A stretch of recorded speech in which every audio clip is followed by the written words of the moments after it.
દિલ્હીમાં ગુજરાત ભાજપ કોર ગ્રુપની બેઠક ગૃહમંત્રી અમિત શાહ જેપી નડ્ડાની અધ્યક્ષતામાં આ બેઠક મળી છે। ગુજરાતની 4 બેઠકો પર ઉમેદવારો માટે નવી પેનલ બનાવી છે। 20 માર્ચે યોજાઈ શકે છે ભાજપની કેન્દ્રીય ચૂંટણી સમિતિની બેઠક। ગુજરાતની 4 બેઠકો માટે પીએમની અધ્યક્ષતામાં ઉમેદવારો નક્કી કરાશે। 20 માર્ચે આ બેઠક અને એક નવી પેનલ બનાવાઈ છે। હિતેન જોડાય છે। હિતેન, આ નવી પેનલ બનાવી છે એનો મતલબ શું? બિલકુલ જુઓ, 2 વાર સીઈસી યોજાઈ ચૂકી છે।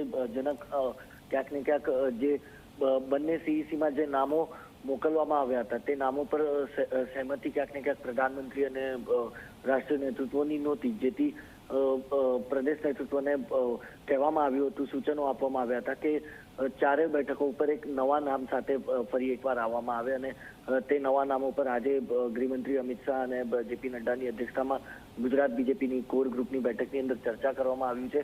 પરમ દિવસે પ્રધાનમંત્રીની અધ્યક્ષતામાં સીઈસીની બેઠક મળી શકે છે।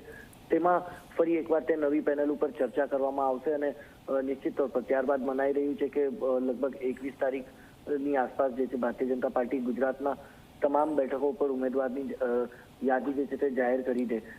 માત્ર 4 કેન્ડિડેટ હવે બચ્યા છે અને 5 બેઠક જે વિધાનસભાની પેટા ચૂંટણી યોજાવાની છે તેના પર પણ ક્યાંક ને ક્યાંક આજે ચર્ચા કરવામાં આવી છે, મંથન કરવામાં આવ્યું છે।